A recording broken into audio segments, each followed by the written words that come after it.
नमस्कार दोस्तों, हमारी आज की कहानी है सास छाती पीट पीट कर धाड़ मार कर रोने लगी कि एक ही तो बेटा था, वो भी छीन लिया इस करमजली ने। रचना की शादी को 2 साल हो गए थे। सास के हिसाब से अब तक तो लल्ला गोद में आ जाना चाहिए था, लेकिन न आ पाया। रचना इलाज भी करवा रही थी। डॉक्टर ने कहा कि थोड़ा वक्त लगेगा, मगर सब कुछ ठीक हो जाएगा। अब घर में किलकारी न गूंजने का दोष सास ससुर ने रचना पर लगा दिया और रचना की सास आए दिन उसके साथ बुरा व्यवहार करने लगी। रचना के हर काम में हर रोज कमियां निकालती रहती।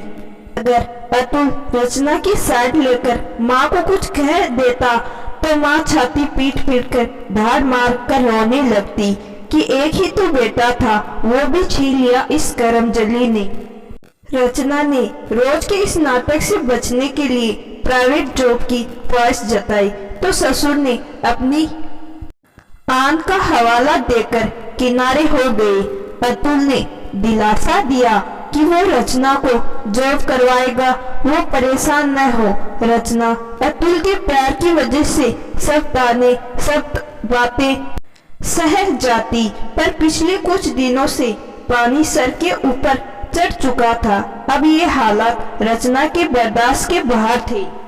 अतुल ने उसे मायके जाकर कुछ दिन आराम करने के लिए कहा तो रचना की सास ने अपना ड्रामा शुरू कर दिया। चलते चलते वो कहीं भी बैठ जाती और कहती, मुझे चक्कर आते हैं, अंधेरा हो जाता है आंखों के सामने। डॉक्टर को दिखाया तो रिपोर्ट नॉर्मल थी। फिर रचना ने कहा, अब मम्मी जी की ऐसी हालत है तो मैं कैसे जाऊं? रहने दो, टिकट कैंसिल कर दो अतुल। टिकट कैंसिल होने के दूसरे ही दिन सासू माँ ठीक हो गई और आज वही दूसरा दिन था जब रचना के मन में चिंगारी भड़क रही थी। मगर रचना ने खुद को शांत किया और तय किया कि अब वो सास ससुर को सबक सिखा कर ही रहेगी। रचना ने भी ठान लिया और अगली सुबह ऐलान कर दिया कि अब वे सारे सेवा सत्कार करके थक गई हूँ और कोशिशों के बावजूद भी वो खुद को सबके काबिल नहीं बना पा रही हूँ, सबको खुश नहीं कर पा रही हूँ। इसीलिए आज से मैं ये माया मोह त्याग रही हूँ और खुद के लिए सत्याग्रह कर रही हूँ। पहले तो सब हंसे, फिर ससुर जी ने पूछा, माया मोह त्याग कर तुम्हें क्या मिलेगा जो तुम सत्याग्रह कर रही हो? तब रचना ने कहा, आप लोग मेरे हर काम सही को गलत ठहरा रहे हैं। खाना अच्छा बनता है उसे में भी कमी निकाल रहे, यहाँ तक कि बाहर सबसे यही कह दिया कि बहू हमें ढंग से खाना भी नहीं देती है। न जाने क्या सीख कर आई है। आप सब जानते हैं ये सब झूठ है और जब तक आप लोगों अपने मुंह से इस झूठ को कबूल कर सच नहीं कहते, मैं यह सत्याग्रह करूंगी। सास ससुर हंसकर चले गए। अतुल पास आया और बोला, चुपके से कुछ भिजवा दूंगा, तुम्हारे खाने के लिए रूम में रख दे लेना। रचना ने साफ साफ और तेज आवाज में कह दिया, मैंने उपवास लिया है और ना तो खाना खाऊंगी और ना ही खाना बनाऊंगी, जिसको खाना है वो बना ले। ये सुनते ही सास के चेहरे की हंसी गायब हो गई। ससुर ने कहा, अरे आज दिन भर का नाटक है इसका, अभी जाओ खाना बना लो, कल से खुद ही सुधर जाएगी। रचना बिना कुछ खाए अपनी बालकनी में बैठी रही। शाम हुआ और अतुल आया तो चाय तैयार नहीं थी तो थोड़ा गुस्सा किया। फिर माँ ने बड़बड़ाते हुए चाय बनाकर दी और माँ को काम करता देख अतुल ने खाना बाहर से ऑर्डर कर दिया। सबने खाना खाया पर रचना ने नहीं खाया। रात में जब अतुल करीब आना चाहा तो रचना ने कह दिया, मैंने बताया था मेरा उपवास है, मन से भी और तन से भी। जाओ सो जाओ, पहले तो अतुल नाराज हुआ, फिर समझाने की कोशिश में जुट गया कि देखो ये सब क्या है, माँ इस उम्र में काम कर रही है। रचना का जवाला और भड़क गया, मगर खुद को शांत कर कर बोली, हमारी शादी को 2 साल ही हुए हैं और शादी से पहले सब वही तो करती थी। तब उम्र का ख्याल न आया किसी को। बहू के आते ही सास बूढ़ी और असहाय हो जाती है। दोनों नाराजगी दिखाते हुए सो गए। अगले दिन फिर वही हाल। देखे सास ने वही पुराना नाटक शुरू कर दिया। चलते चलते गिरने लगी। रचना ने देखा पर सास को नहीं उठाया, ये कहते हुए कि वो नाटक में रोज रोज भागीदारी नहीं दे सकती। सब रचना से खफा थे। उस दिन ना तो अतुल ऑफिस जा पाया और ना ही ससुर दुकान पर जा पाए। दोनों को छुट्टी लेनी पड़ी। खाना बाहर से ऑर्डर करना पड़ा। बर्तन अतुल ने धोए और ससुर ने सास का ध्यान रखा। शाम होने को आई पर सास बिस्तर छोड़ने को तैयार ही ना थी। दोनों बाप बेटे उनको लेकर अस्पताल गए तो सब कुछ नॉर्मल था। अब अतुल को भी शक होने लगा कि माँ नाटक तो नहीं कर रही। रात का खाना ही बाहर से आया और इधर रात में रचना चक्कर खाकर गिर गई। अतुल हॉस्पिटल ले जाने को निकला तो सास और ससुर ने कहा, जाने दे, मरने दे इसे, खुद ही नाटक पाल रही है तो मरेगी ही। गुस्से में बहुत कुछ कहते कहते सास कह गई कि बच्चा तक तो नहीं दे सकती तो पूछे क्या देगी।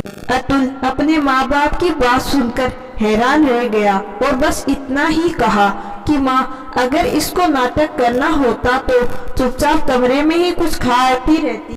नाटक कौन करता है ये मुझे भी दिख रहा है। अब अस्पताल में डॉक्टर ने रचना को ग्लूकोज चढ़ाया और जांच हुआ तो पता चला कि रचना गर्भवती है। अतुल ये खुशखबरी सुनकर बहुत खुश हुआ। कुछ घंटों बाद रचना घर आई। अतुल ने सबको बुलाया और बात करना चाहा। माँ पापा, आज मैंने देखा कि आप लोग किस तरह जुबान से जहर उगलते हैं। मेरे सामने इतना कुछ कह दिया रचना को, तो मेरी गैर हाजिरी में कितना कुछ सुनाते होगे। रचना ने कभी ये सब बताना भी चाहा तो मैंने सुना ही नहीं।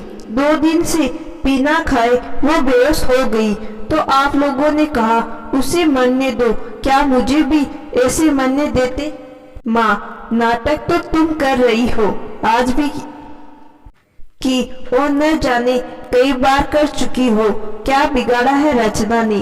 बच्चा नहीं हो रहा तो क्या इसकी गलती है? माँ हो तुम, माँ ये भी तो बेटी है तुम्हारी। कभी अपना कर तो देखो।